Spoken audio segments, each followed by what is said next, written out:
Bakıya yağış yağacaq. Hava yenidən dəyişir.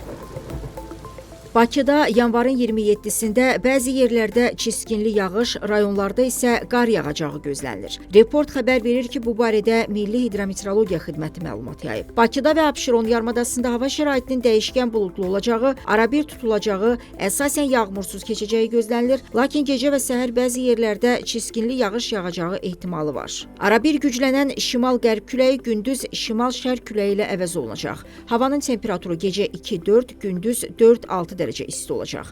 Azərbaycanın rayonlarında bəzi yerlərdə havanın arabir yağıntılı olacağı, qar yağacağı gözlənilir. Lənkəran Astara zonasında yağıntıların intensiv olacağı ehtimalı var. Ayrı-ayrı yerlərdə arabir duman olacaq. Qərb küləyi bəzi dağlıq və dağətəyi rayonlarda güclənəcək. Havanın temperaturu gecə 2 dərəcə şaxtadan 3 dərəcəyə qədər isti, gündüz 5-9 dərəcə isti, dağlarda gecə 6-11 dərəcə şaxta, gündüz 3 dərəcə şaxtadan 2 dərəcəyə qədər isti olacaq. Gecə və səhər bəzi dağlıq rayonlarda yolların buz bağlayacağı ehtimal olunur.